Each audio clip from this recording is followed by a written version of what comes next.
If you don't see results in the first 2 days or the first week, I'm done. That's the mentality of most people. Everybody wants to sit in your seat until they have to sit in your seat. No one is coming to save you. Everything is your fault. And you have to sacrifice who you are for who you want to become.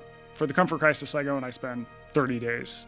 I fly from Las Vegas to Anchorage. Now, when I get on that plane from Vegas, it's like a 747.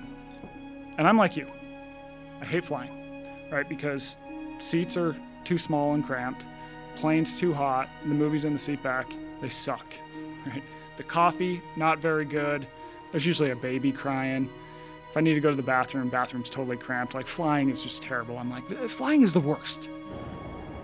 And then I go spend this 30 days in the middle of the Arctic, right? So if I want to drink anything, I gotta hike down to a stream, and I gotta carry the heavy water bags back up to camp. I am freezing cold the entire freaking time. If I want to go to the bathroom, I have to hike out on the tundra, and I have to bring the rifle because there's grizzly bears. I'm starving the entire time. If I want to get warm, it requires picking up firewood, of which there's not many, hauling it back. Like, everything is hard, everything is uncomfortable. So then when I get onto the plane that goes from the Arctic back to Las Vegas, it's like, what do you think my experience of that flight was like? Pure luxury. Holy shit. Greatest thing that ever happened to me. Right? It's like that chair. I hadn't sat in a real chair for more than a month. It's like, this is so comfortable. Coffee was hot. Like, this is the best thing I've ever drank. I had like 12 bags of pretzels, right? The crying baby. I'm like, oh yeah, just hand me that baby. I got it. And it basically finds that as people experience fewer and fewer problems, we don't actually become more satisfied. We simply sort of lower our threshold for what we consider a problem. So when you apply that to life today, to make this practical, it's like, as the world has become a lot more comfortable, as we encounter fewer sort of traumas and real problems in our life, we don't necessarily stop and go, this is amazing. We simply broaden our definition of what a problem is, of what a discomfort is. And so we end up with the exact same number of problems, of discomforts, but they've just become progressively more hollow over time. There's another challenge out there that sucks, that people don't want to go to, that I can grow from, that I can see some more uncommon motherfuckers out there that want to get hard and get after it. And I always found out one thing. When you're in training, that's where you find how people really are. Physical pain that they put themselves through is actually their pleasure. You know, my athletes, when at the highest level of their training, it is the most uncomfortable state they put themselves through every single day. And people just say, I'm not gonna do that. It's the people that run the ultra marathons. It's people that take these ice baths. It's, you know, it's all out there. Now, that doesn't mean if you do those things, you're gonna excel in other aspects of your life, but it does raise your level of understanding that nothing great is going to come without you having to deal with what I call adversity and pain tolerance. You move towards a new destination, and that requires a kind of growth. So you might ask, well, what does that growth consist of? And in the Abrahamic story, it consists of sacrifice. So every time Abraham makes a transformation in identity, he makes a sacrifice. Well, that is what happens when you make a transformation of identity, because as you grow and mature, you have to shed those traits, people, even situations, material possessions, geographic locale, whatever. You have to shed all of that if it's interfering with your progress forward. And I think it's often better to start not with what do I want to achieve, but who do I wish to become? And then the connection back to everything we've talked about, back to this discussion of consistency, back to this discussion of small habits and showing up each day. Every action you take is like a vote for the type of person you wish to become. But the truth is, the best way to learn is often by taking action.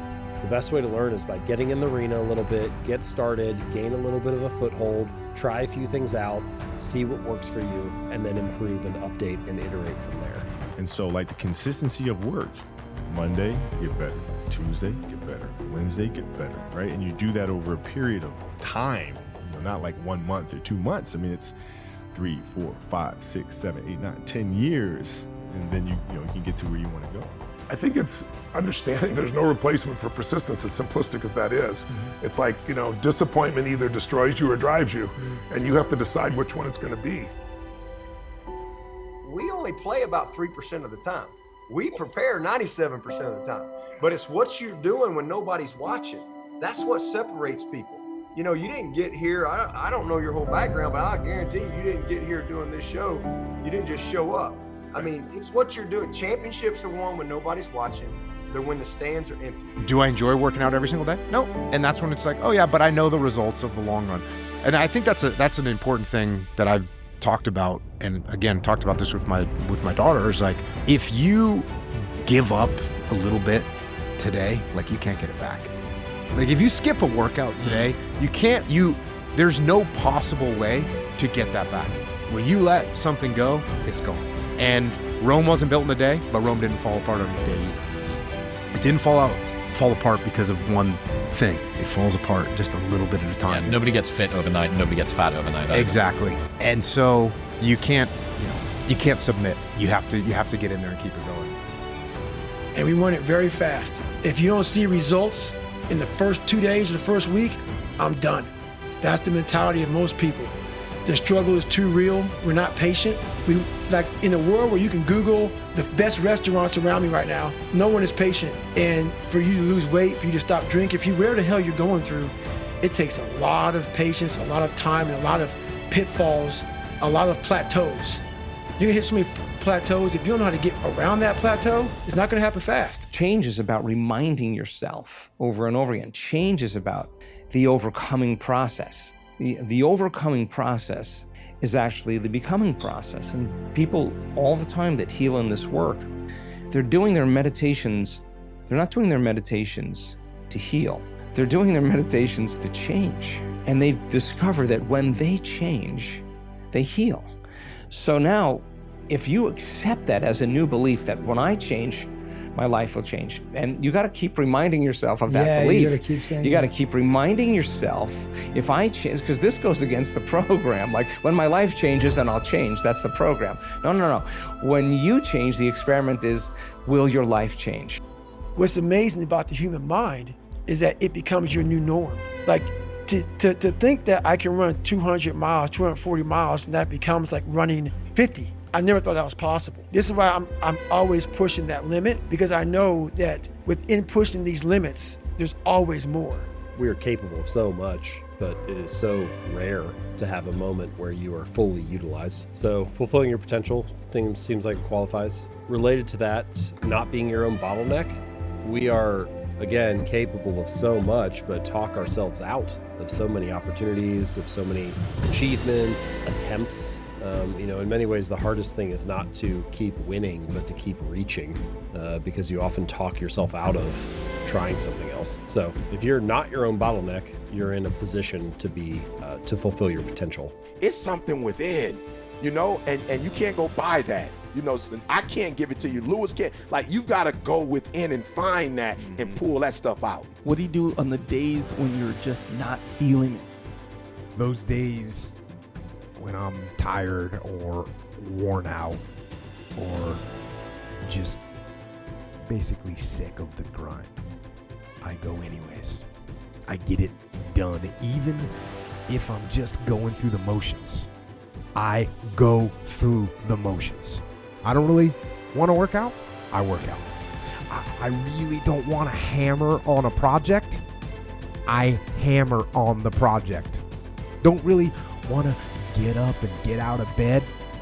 Yeah, I get up and get out of bed. The type of mindset that it takes, they would not be willing, they'll go so far, and then the caution lights will come on, and no, I'm sorry, I just can't. It's the type of mindset that there is no caution lights. There is no hazard signs, there is no barriers, there is no stop, there is no wait, you have no brakes. It's if you're driving a car that has no brakes and only high gear. I got no brakes, only high gear. I don't have any fallback plan. I don't have any other, out. Well, I gotta, maybe if this is not successful, then I can do this or this. It's tunnel vision. I'm gonna do this or I'm gonna die trying. That is the attitude of the obsessed. No, I don't, no. What about this? No, I don't got time for that. What about this? Nope, I don't got time for that. I'm doing this. But what if it doesn't work? That's how you think. And that's why it won't work for you. Because you always have that question in you, well, what if? I don't have time for what if. This is gonna be done because I fucking said so. It comes back to who am I and why am I here? Your value is not determined on your past. Your future is up to you today. You loving yourself, embracing yourself, not judging yourself, being able to forgive, but being the best you can be, proactively being self-aware. Don't let yourself get in the way of you. Yeah. It's not to say that everything's possible. It's not to say that everything's smooth. No, we all go through ups and downs. But I needed to get out of my own way to reach my full potential and then take one day at a time. When you can't think of thriving and you can only think of surviving, that's a reality. You've been through that. I've been through that. The strongest of motivational speakers have been through those seasons, and that's okay. Don't beat yourself up. Take one day at a time and go one step at a time, and eventually you will come out of that valley and come on the other side of that and say, wow, I'm glad I'm where I am, because people look at me. One last thing, Lewis. People say, wow, Nick's strong. He's courageous. He's a man of endurance. They can ask me, Nick, do you think you're a man of strength and courage and endurance? I said, yeah. They can say, well, why? I said, because I know what I've been through. We've been through what we've been through to become who we are today, to conquer the next barrier. And so we've got to keep on going, I walked away from all of this comfort to come to America. So yet there were major sacrifices like that, but I really never looked at it in that way, because I just say to myself, I want to go to America. I want to go and be there and work my way up to become the greatest bodybuilder of all times. And that's, we are talking about one of the other rules. Yes. Is in that book, which is that to shoot for big goals. Yeah, never think small. Is just as much energy or as little energy as shooting for a little goal. It's just as much hassle when you have a little goal. Like, say, if I would say, I want to be Mr. Austria. Well, that's as much working out than working out for Mr. Europe or Mr. Universe.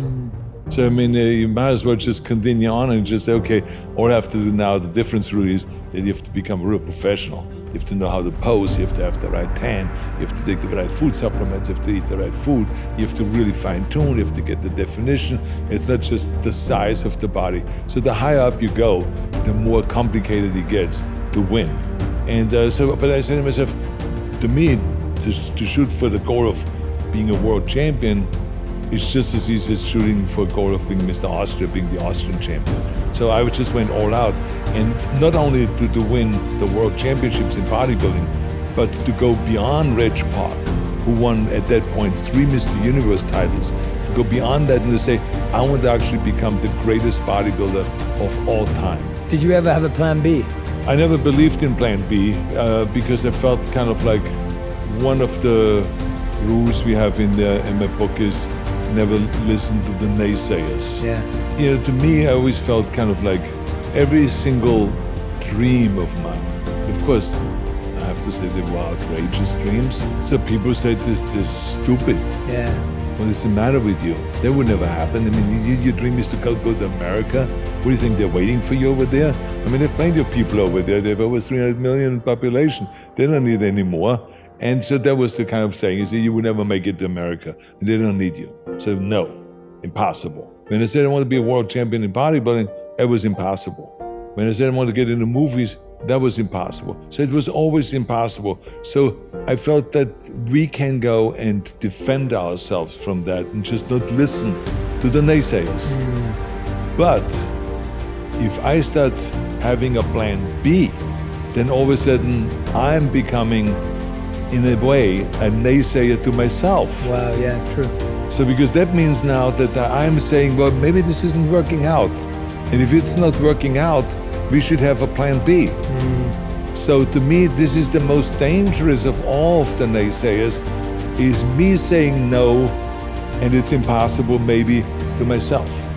So therefore I felt the best way of handling that is not to have a safety net and not to have a plan B. That I am at risk, and therefore I have to be at all times on the edge and at 10, so I don't fall where I would need a safety net. Yeah. This is the way I dealt with that issue. Never have a plan B, always go all out with my plan and really put 100% of effort into it in order to really achieve it.